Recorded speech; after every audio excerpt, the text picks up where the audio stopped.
Welcome to another episode of the Angels Positivity and Love Show. Incredible guests the world over with amazing insights, wisdom, and they've walked a path that they're sharing with all of us. I'd argue that they're in their hearts, loving more, allowing more daily as best they can. And they're here to share that high frequency with all of us. Today, one of those people on the mythic journey, the hero's journey, LEWIS MEHL-MADRONA, doctor, psychiatrist, Stanford, author, healer, professor, and more. He'll fix anything if I mispronounced anything, but three incredible books people have to check out. Coyote Medicine, Coyote Healing, Coyote Wisdom. He probably has others. He's had an amazing, colorful path. The only folks I can think of that I can try to compare, and that's not the point of the exercise, would be Patch Adams, Carl Hammerschlag, and a few others out there. He's got a lot of flavor to him, and he's seen a lot, done a lot. But what's beautiful is he keeps his heart open for all of us, and that's what makes, I think, a fantastic healer. Lou, great to see you again. Welcome back on the show. Thank you. Good to be back. Now, are you coming from to us from Maine? Are you actually in a hospital right now? No, I'm actually sitting at home. Oh, So beautiful, beautiful. Last time we taped, and people can check out your prior episode, we even had a little klaxon going off. I think there was an emergency in the hospital, so you right, were maybe right. doing rounds or in between. So, Yeah, no, I'm today was my day to do. We're having a minor blizzard. Sorry. So today I got to work remotely. Although one of my trainees is still missing in action. So I don't know what happened to him. But if he calls me, I may have to take a 2-minute break and just, you know, no worries on that. You'll let us know. I Okay, will. I'm going to start with the $1 trillion question. Like this is a game show. What's up with mankind, humanity, this whole consciousness awareness thing? Are we ready for more kindness, compassion, gentleness? Is there something on the horizon for mankind? Or have you been hearing this every decade for a little while? Well, I hope there's some I hope there's some hope for us. I'm not encouraged by the number of fascist regimes that seem to be popping up. The Czech Republic just had an election with a fascist taking office. And you know, there's a Cherokee story that creator had tried 3 times to invent the world, and 3 times it didn't turn out so well, and 3 times Buzzard ate his creation. And so Buzzard said, "Hey, dude, let me help you for the fourth try." And well, maybe Buzzard will eat this one too. I don't know. So we'll see. Possibly. We don't talk too much politics here. We try to take the highest vibe. But that said, Brazil went the socialist communist path. It looks like England is getting rid of most jury trials, which is unusual. A lot of censorship going on, a lot of knowing going on. Let's address that. Everyone's right because I've never met anybody who chooses to be wrong for 2 weeks straight. So everyone's walking around more right than they've ever been. Angels once said, it's not about right or wrong, it's about proper understanding. Lou, what is that understanding? Well, I think it comes down to compassion, that it comes down to altruism, to really what are basic indigenous values of caring for each other. And that would be a great thing if we could do more of that. I've got a quote from a NASA astronaut, Story Musgrave, and he's met angels. I got a private note from him saying he's met angels. He's a sweetheart, and wish we could have him on the show, but we'll do a shout out here. One day he'll hear of it. Getting out of the comfortable path, that's what exploration is all about. How is it not about the externals, details, or even being up here? What's this journey really about? Is it from the head into the heart? How do you like to describe it? Well, sorry. I think that um, we're all looking for joy. And if we could find it, maybe we'd stop being so mean to each other. I think that, I mean, in my experience, the super beings that I've encountered are all about love and compassion and joy. Um, I've I've tried to stay clear of the evil ones, so I can't really speak to that. but I think a little joy goes a long way. I love that. And we did have a ball of light somehow get past the screensaver in front of you and go up. So I'll see if I can dig that up.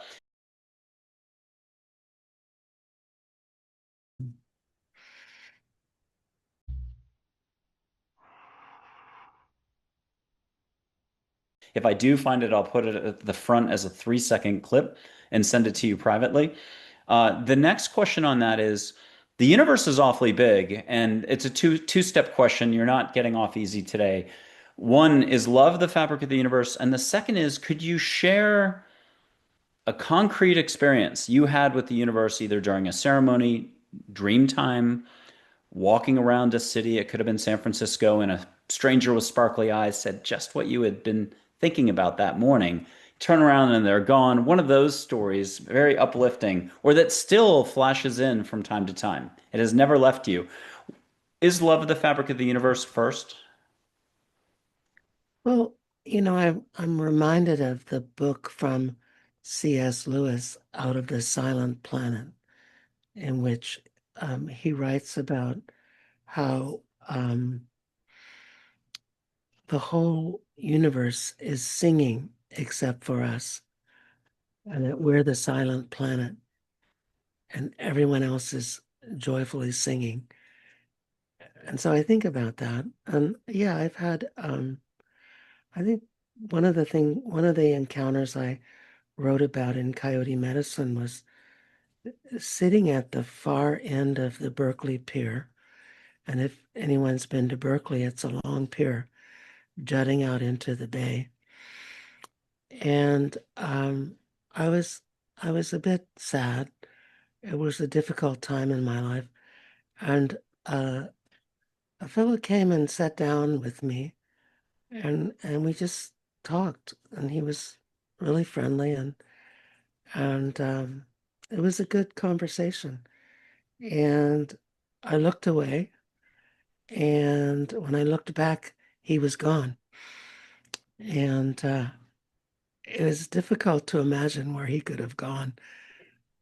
So he probably didn't jump into the bay, and he couldn't have gotten back to he couldn't have walked the pier in that short of time. So I think he was a spirit helper, you know, of some kind, a spirit of some kind who came and shared some moments with me. Let's talk energy or awareness or consciousness or the force from Star Wars or love, or in this case, auras. Have you always seen light on trees, animals, people? Is it once a year, twice a year? Is it all the time? Make it stop, make it stop. Could you share a little bit, if you're comfortable doing so? Where are you in your life path with seeing light in and around people and nature and so on? Well, um, so when I'm in executive function mode, checking off boxes and going from task to task, I'm not really seeing a lot of auras. But when I'm working with people, then um, sometimes I see energy, sometimes I feel energy, sometimes I um, encounter vibrations. I mean, that came up this past weekend. My wife and I were doing a training for osteopaths in Lyon, France. And it's funny to say it the wrong way. I'm going to say it the right way. Lyon, France. And There were a number of people in the room that when I was doing demonstrations were seeing or hearing sound or seeing, light. And, that was the case for me also, though it was somewhat synesthetic in the sense that I was feeling the light. It was more of a palpable experience. And so I suppose really enlightened beings um, could do it all the time. But it's more of an intermittent thing for me. I have to be I have to be in theta. Can we play for 1 second? I'm just going to put up a photo of light passing through a hummingbird feeder. But if there was ever a photograph that could be universal light, this is it. And I'd love to get a spontaneous, creative reaction from you. Now, I don't know my gamma, delta, beta, theta, and the rest states, but we'll just assume that whatever state you're in, we're going to go one extra state wider, opener, higher frequency. Here's that photo. And if you could allow, no triota, I'm going to tell one dad joke just in case. What's the only flower found on the human face? Tulips. Very good. And what are you reacting to here? What's catching your eye? Is there a particular color or is it feeling through you? And at home, if you want to put your hand out, treat this like a fireplace or breathe through the mouth more, drop into your light body. Feel what you Mm. can feel, don't judge. I'm trying to think what else. Just ask angels and the universe and loving beings, love and above, to help you out of your head into your heart and see what happens at your end. If you could type an emoji if you're shy or a few comments, that's awesome. And what you've enjoyed about Lou coming back on today. I can feel some warmth and I can see the light coming off the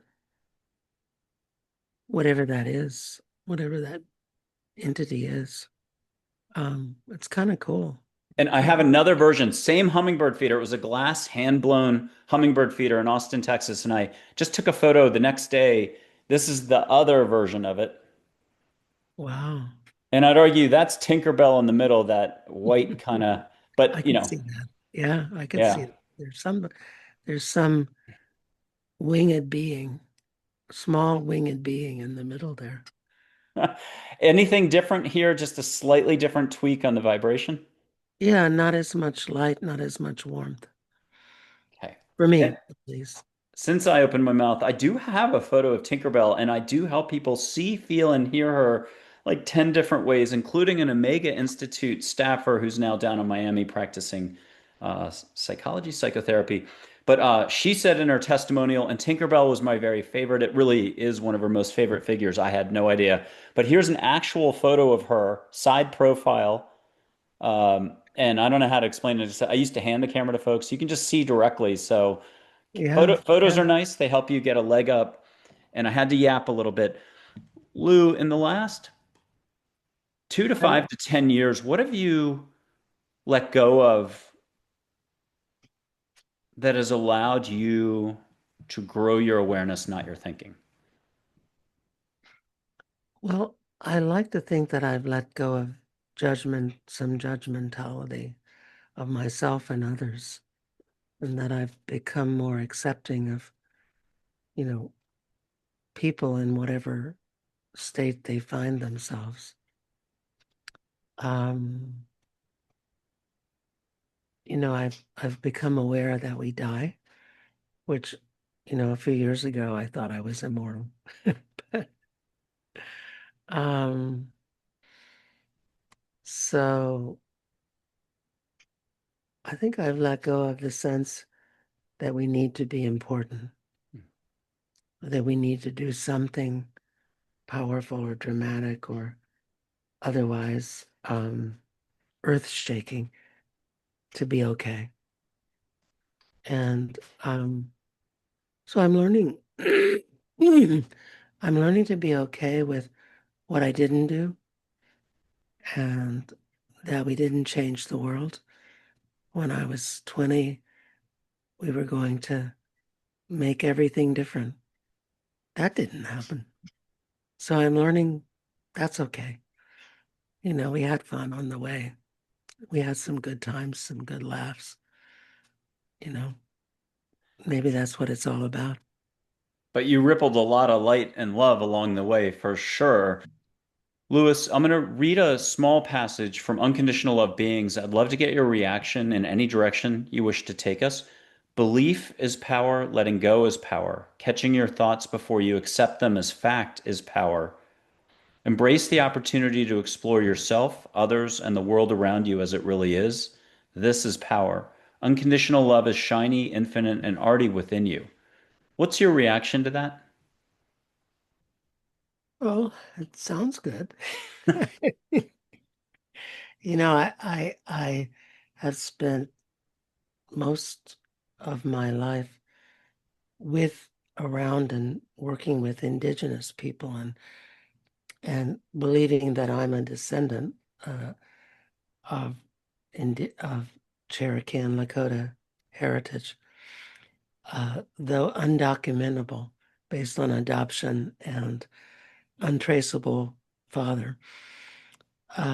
But we're sort of shy to talk about these things. You know, it's not something you really talk about in public. So I'm working hard to overcome that.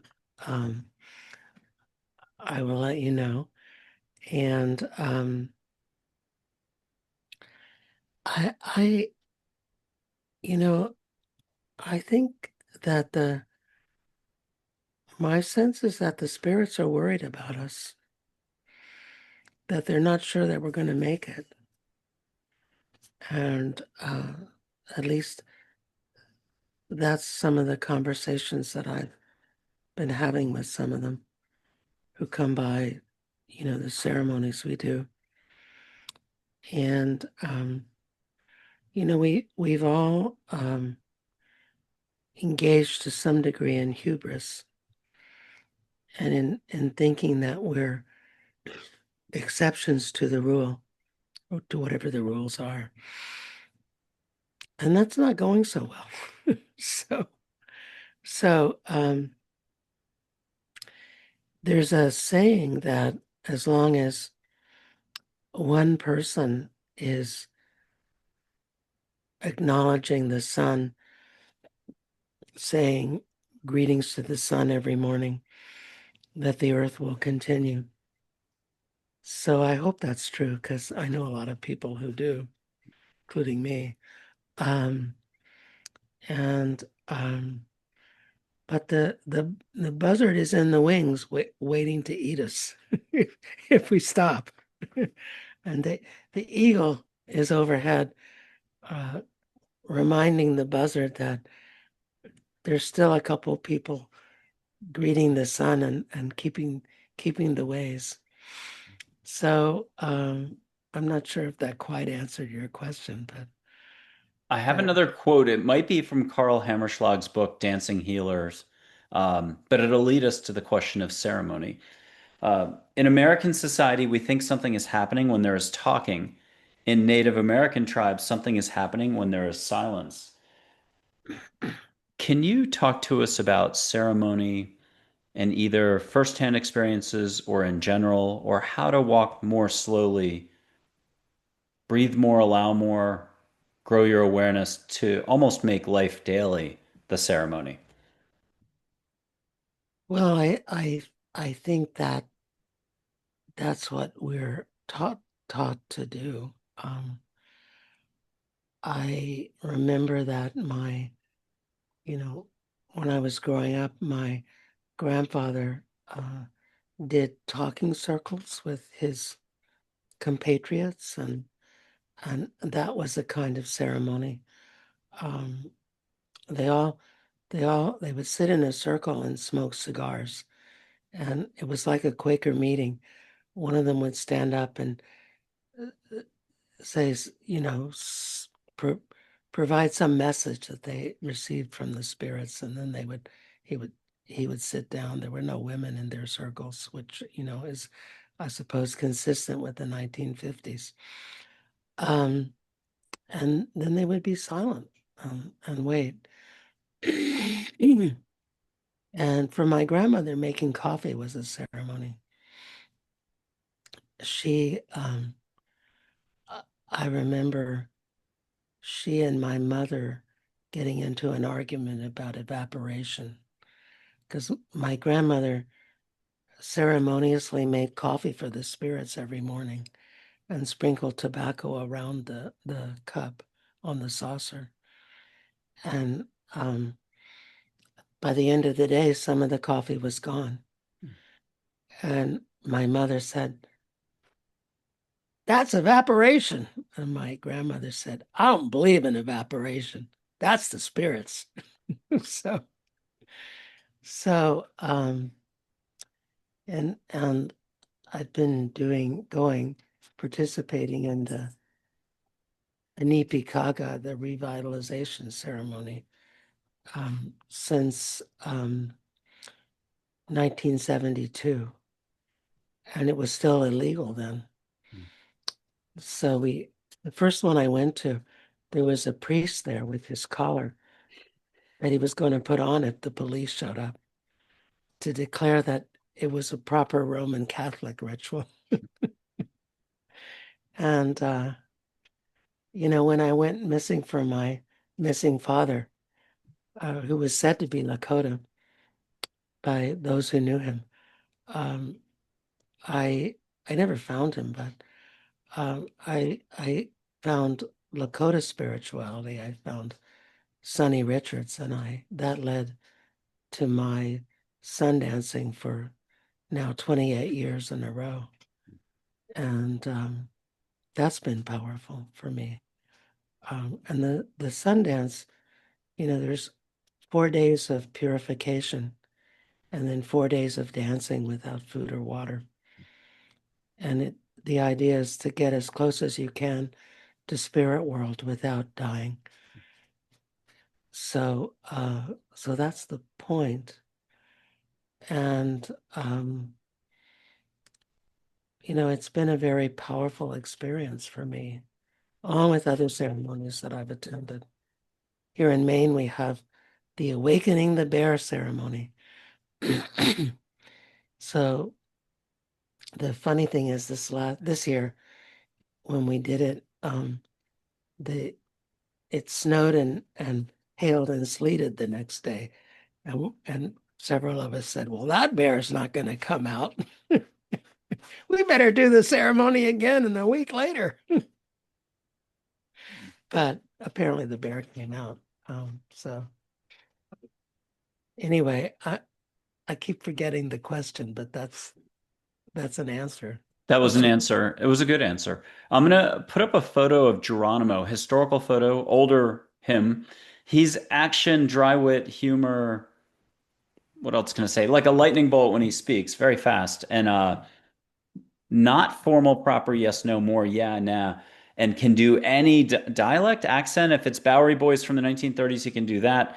I have been pouring a little bit of coffee for a dull knife red shirt Geronimo for over 10 years. But once he said, "Fill her up, bub," when I was pouring coffee into a demitasse, and no one talks that way anymore. I think that's 1950s lingo.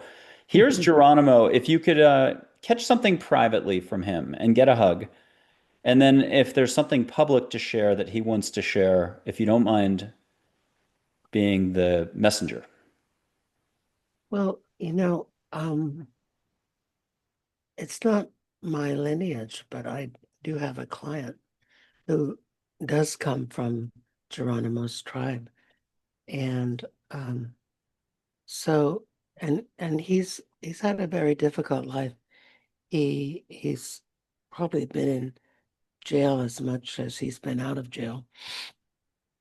And we were talking about how, you know, one of his ancestors could have been Geronimo, and how Geronimo could run further in a day than a horse. Horses can run faster than people, but Geronimo proved that people can run further than horses, which is how he avoided the cavalry. And I was encouraging him to connect with Geronimo when he was feeling like he couldn't do anything because he had some challenges, intellectual impairments. And I was saying, um, if you walk with Geronimo, maybe you can do anything. Maybe you can get past those challenges that are seemingly so hard right now. And that was a really powerful image and feeling for him. And it's I'm more connected. I feel more connected with other beings like his crazy horse and some beings like that. But I respect and admire Geronimo deeply. I'll put up red shirt Lakota Sioux heritage or background. I won't have the right words, but Crazy Horse absolutely is welcome to come in. And if you wish to catch sweetgrass, sage, desert pinon, one of those 50 sacred smells in the air, get a hug, get something private. But if there's anything you want to get that is shareable and more for the audience, let us know. And I'll put him up close, red shirt, and he's wearing a U.S. presidential medal. I think the day after this photo, he and Geronimo were on horseback, Pennsylvania Ave, a parade in Mm, front of the White House. I believe Teddy Roosevelt, but not sure. yeah. Um, he seems like a really he's got a compassionate look, I think. A looks far look. Um, I would have liked to have known him. I always describe him as the gentlest mom in the world. Mm, Compassion, compassion, compassion. He's a mm. sweetheart. I'm gonna read anywhere from 8 to 12 words. A lot of them start with the letter A, but I'd love for you to grab whichever ones speak to you and share more with us. And we've already been touching on some of these. So, acceptance, acknowledgement, attention, allowing, attitude, awareness, abundance, angels, awareness. If I didn't say that, I think I did. Appreciation, gratitude, compassion, kindness, love, and positivity. Which one or two or three terms jumped out at you? Well, I'm always working on radical acceptance. And I think that acceptance of our condition in the world, that we're thrown into a world that of powerful forces that we don't control. And, we ask for help from more than humans and other than humans. And sometimes they can help us and sometimes they can't.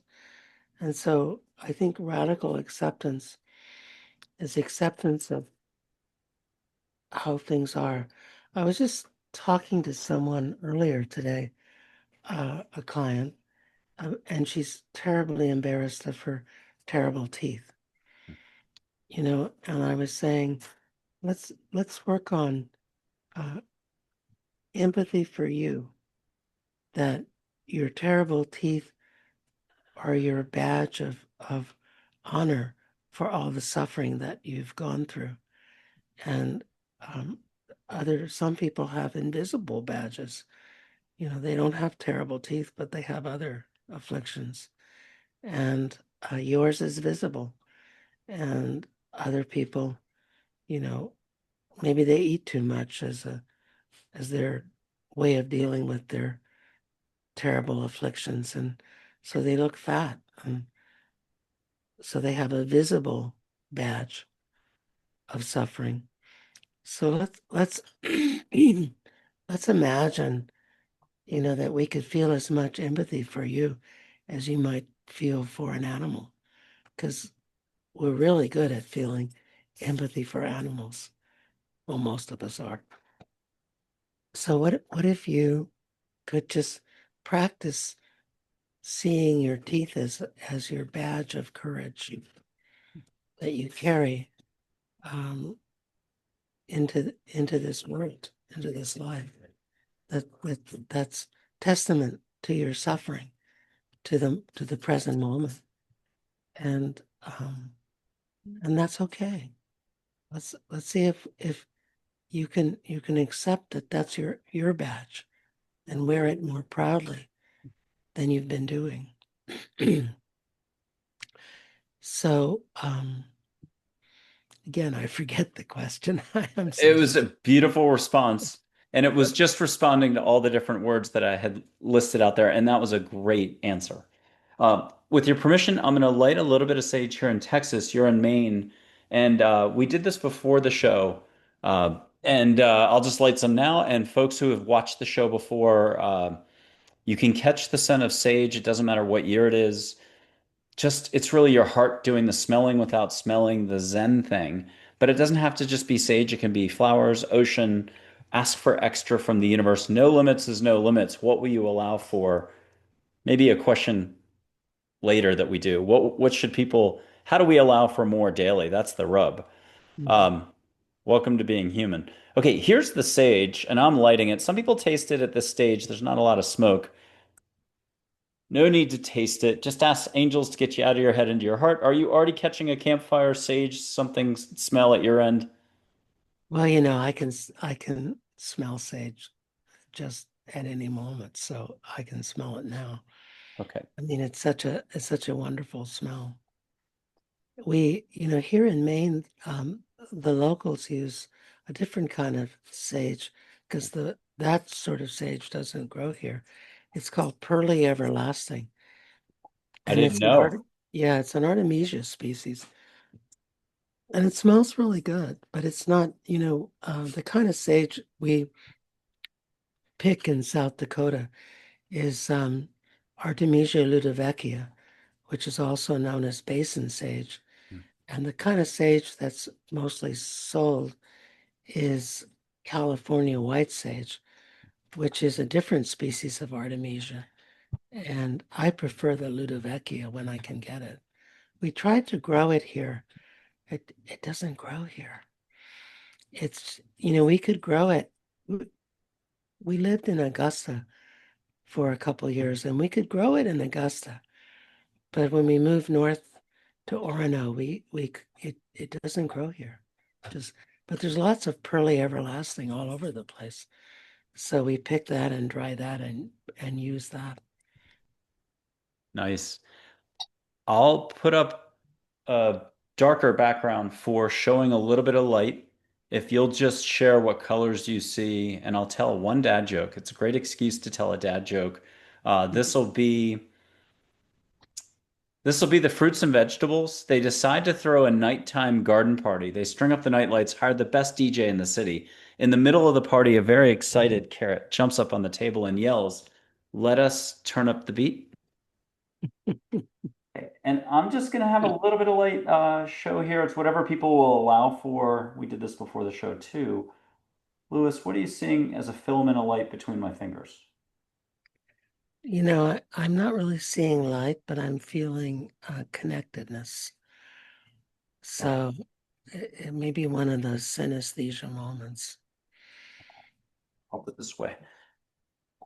And the last extracurricular step. I'll put my hand up in Texas, and if you could put your hand up in Maine, and we could ask angels to be our chaperones or loving beings or whatever the proper expression is, love and above figures. Feel what you can feel. Do not judge at home. Just allow, allow, allow. No try Yoda. And I'm going to do Yoda's voice because if you're laughing, you're letting go. Laughter's love. Mother Teresa, she said that.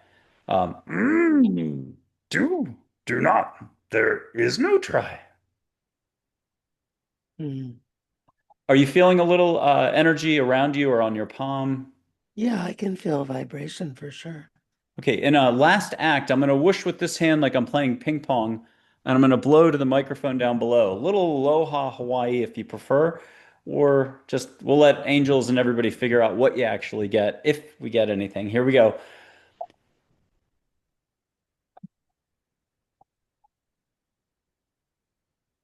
As they said in Goodwill Hunting, how about them apples? Did you get a little extra something? Yeah, I did. I did. Yeah, Okay, and I'll let you speak, and we're done with that, and we'll get back to a linear conversation. But what did you get, Lou? just a stronger vibration. Yeah. Beautiful. Yeah. I'll read another quote from Angels as a collective, if people prefer. But this is what I think you've been always pointing to and really believe in. So I'll read this and then I'd love to get a reaction. Sometimes the person next to you or a stranger just needs validation via love and compassion. A smile changes any moment, so too does laughter or a few kind words. Be compassion to all, do it. Mm. We really need to work to be loving and compassionate to all beings. And it's so hard because there's so much militancy and activism and anger on on many fronts. And and it's just sad. It's just, I mean, that's the one of the messages that I've been hearing in ceremony is that you guys are so sad, you know. Um, you know, we wish you could just be nicer to each other. Um, I wish we could just be nicer to each other too. I'm just so sad when people attack each other. And it's over the dumbest things, when you think about it. Or oftentimes. I mean, I do think, I have a client uh, who said to me that all Muslims want to kill Jews. Hmm. And I said, I can't countenance that. Not all Muslims want to kill Jews. There's billions of Muslims in the world, and not every one of them wants to kill Jews. Some of them are in Asia and they don't even know Jews. And so hate is unacceptable no matter what. And she almost fired me as her psychotherapist over that. But I had to take a stand that that hating a group of people is wrong. That is just not acceptable, no matter what. Um, and because every group that you could imagine has a full range of people with a full range of attitudes. And this the same client went out and bought a gun when the new mayor of New York City was elected. So I'm working with her on um, more acceptance, I guess I would say, of others who are not like her. Hmm. And I just think that's so important, so crucial that we just stop hating each other or attacking each other over silly things. I've got another quote from Angels from like 2014. Being is believing in all. Smile more, think less. Do not permit others to dictate your well being. Own your own being in life. Love more and allow more. You can be happy now in this very moment without a single reason. Can we get another have you take us somewhere after that one? Mm. Well, I like to do imagery with people of being in places of joy because it is so easy for people to be in places of sadness and misery. And you know, being in a place of joy is being in a place of healing. And if we can find joy, we can find healing sometimes. Not always, but sometimes. Um, we're all suffering here because one of our colleagues just died of cancer rapidly and unexpectedly, and people are feeling miserable, sad, um, and um, and we have to also find joy to celebrate her life, um, in the joy that she felt when she felt it. And that's all we can do, because we don't get to decide when our time is up. It's not, it's above our pay grade, I guess. So we just have to make do with what we got, and to pump a little happiness where we can, a little joy where we can, those sort of things. Beautiful, Lewis. As we wrap up, I'll share a little. I did have an angel named Charlotte share how I was going to pass. I won't say exactly how, but she shared how. And I did name my dog, who unfortunately passed away in October, but she crossed the Rainbow Bridge at her time. And you never want to stop anybody on their transition. I mean, it's their time to go. But here's my dog named Joy after the angel named Joy. That's where we're going with this. More joy. And she was a sweetie. We get to talk to her on the other side, see her dream time, and so on. So it's not like you're completely alone after that. Here's an angel named Joy. High vibe, high peppy voice. People can see her do that as a group. But if you don't mind privately, just either catching flowers, ocean, hear a hey, and get something private for you, 3 hugs. Anything love and above, sparkly, you can get glitter, pink glitter in the air around you, but you don't have to vacuum tomorrow. No mean messages later. You can't get it out of the carpet. Um, what are you getting right now from an angel named Joy? I'm feeling peacefulness. It's either from joy or from our conversation, or both. So that's all I know. Well, if you were to leave us with one, and we'd love to have you back later in 2026, this is coming out then. If you'd like to leave us with a mantra, a saying, but if you could repeat it 3 times, an original, almost created for this show, or at least spontaneous. He had forgotten about it for a little while, dusted it off from the shelf. What reminder, what mantra, what saying, if you repeat it 3 times, people can put their hands up and feel Lewis Mehl-Madrona's vibration, and only love and above, good boundaries, and with the angels overseeing this for decades to come. What would you like to share with us as your reminder to us all? I'm going to use a quote from Kurt Vonnegut, Hmm. who said, "Above all, you've got to be kind. Above all, you've got to be kind. Above all, you've got to be kind." Lewis Mehl-Madrona, one of the best mantras, sayings, reminders we've ever had in 400 recordings. I like that one a lot. Thank you for being a guest on the show. Love seeing you. And I hope we get a three-peat here at some point down the road. We'll see. So Thank you again, Lou. thank you. Thank you very much.